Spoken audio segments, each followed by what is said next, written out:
So what I thought is, let me start with few slides to know about our consumer today and what our consumer is actually looking at. So we are now in the digital age.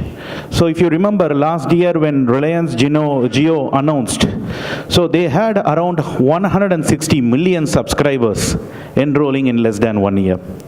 So more and more of our consumers are actually becoming digital. So this is the slide that talks about the number of people who have gone digital and who are using the digital platforms to make their decisions. So now it is somewhere around 329 million people are using digital platforms for doing day-to-day transactions.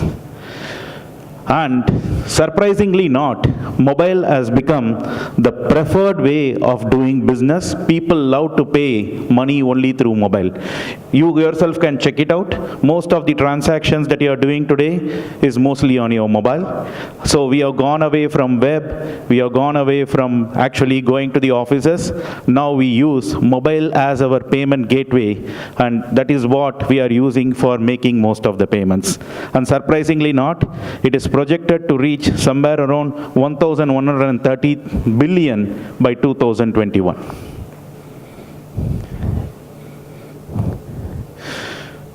So new age consumers are going digital and prefer virtual healthcare services. So there were a lot of surveys done, so I'm going to share some of the survey data. So first and foremost thing, why they liked it is because it is more convenient. I can get the service from the place where I am. I could be in an airport, I could be at home, or I could be in some location. So, but I am in my comfort location, so I want to get the services at my convenience. And second thing, they also feel it is a potential cost saver. So I don't need to spend money on travel, wait on appointment points, on all those kind of things. And digital prescriptions are more preferred because they say it is easy to refill the prescriptions, and it also enables to have frequent communication with the provider. So this is a survey done by McKinsey. So McKinsey finds, like when they did the survey, so why people are preferring digital solutions. So they said like 81% preferred for doing shopping healthcare plan. 84% said they use a mobile app to actually search for a doctor. And 82% they use for checking the health information.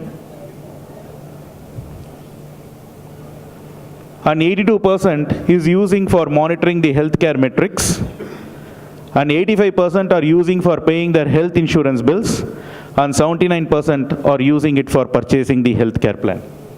So when they asked about, there was a survey conducted about the privacy. So consumers said that they are happy to share the data as long as they are getting a better service. So 62% of them said, right, I don't mind sharing the data as long as I'm going to get better service from my provider for my healthcare. So what is happening? Happening is healthcare is moving into home care. A lot of people are now preferring to have the health care be given or provided at their home or the place of their convenience, and they would like to go to a healthcare institution for surgeries and critical problems which needs to be handled. In other words, the convenient location has become the location of the choice, because today most of the digital users are going to use the mobile as their platform to get the service which they are going to need. So what is the market need? So we have to always do our business based on what the consumers are looking. So today's consumer are going mobile. So which means our business also need to extend itself to the mobile platform. So the market need is an extended care platform to address the needs of new age digital customers. So the potential market segments where they are looking at are the population health, elderly care, chronic disease management, wellness care, and then remote monitoring and telemedicine. So these are all the markets where people are looking for care to be provided at their footsteps. So the solution we came up with was called Virtual Clinic.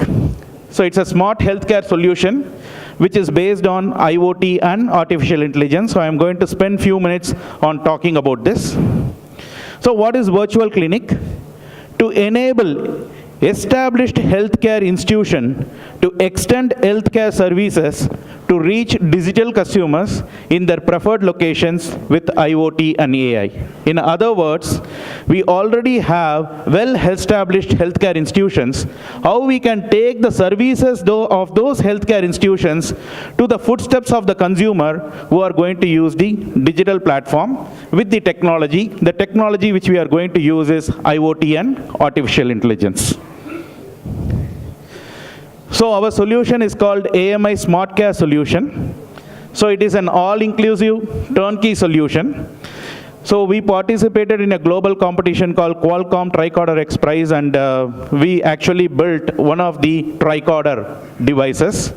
And we became one among the top 5, and we also won the milestone award from Qualcomm Tricorder X Prize. So we have a set of IoT devices, which are all portable healthcare devices, which is sold under the brand name Bolt.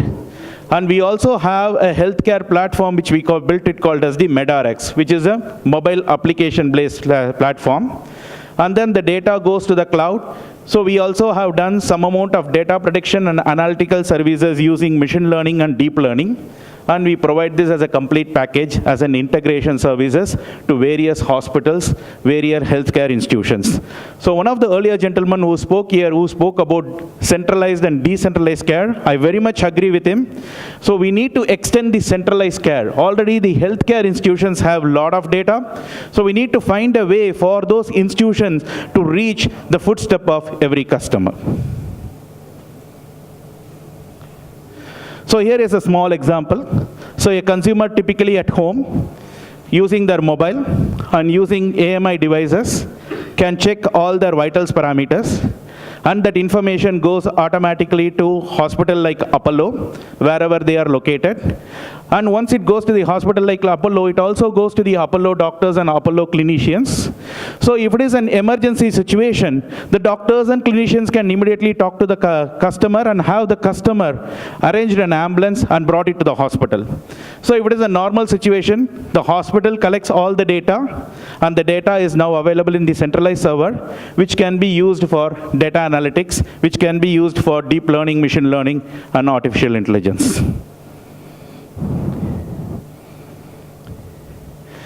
So the connected care platform which we built is called Megatrends. So Megatrends has 3 major components. One is for the hospital administration, the second one is for the patient care, and the third one is all the reports and accounts. So it is a complete mobile-based platform, and it also has a web component, and it easily integrates with any of the existing EMR and HIS, and we have done it in multiple hospitals, including Apollo. So these are some of the devices for which we won the award from Qualcomm Tricorder X Prize, and these products are also being marketed across the globe. Currently, we are going for FDA for these products to be available in USA by second quarter of next year. So some of the things that I want to talk about AI, machine learning, deep learning is, without data, you cannot do anything. Data is the fundamental block. We can talk about the world's greatest algorithm, but if you don't have huge volume of data, velocity, volume, and variety is the key. If you don't have data, if you don't have variety of data, volume of data, velocity of data, any deep learning, any machine learning is going to fail. Today, as the earlier gentleman was saying, 95% of data is available only with the institutions, and we don't have all the data aggregated. And one important thing is garbage in is garbage out. So we need to make sure the quality of data is also improved, and it is also important. So it is the data that defines the algorithm, and not the algorithm that is going to define the data. There is one important thing. I have an expert here, Professor K. Ganapathy. So you would talk a lot about the brain, and what we have achieved in machine learning and deep learning is less than 0.1% of what a human brain can do. So some of the implementations of where we have done this virtual clinic, so we have run the implementation across the globe. So this is one of the implementation done by University of Berkeley in India, in Gurgaon, and one by Tata Institute. So we have like multiple instances where they were able to extend their existing hospital setup into a virtual clinic. So the benefits of an integrated smart clinic solution And our solution, it is clinically validated, and we have made sure that it is consumer friendly, and it can help existing healthcare institutions to capture the future market, which is the digital market. Today, the world is going digital, so it is important every healthcare institution has a plan to take forward their services to the digital platform, that is mobile. And it will also improve the patient confidence because the patient is going to be constantly in touch with you. And this is a new revenue generation model. And more importantly, mobile is used as the platform. So mobile gateway and mobile payment is going to make sure there is a lot of transparency and a lot of innovations are happening in this area.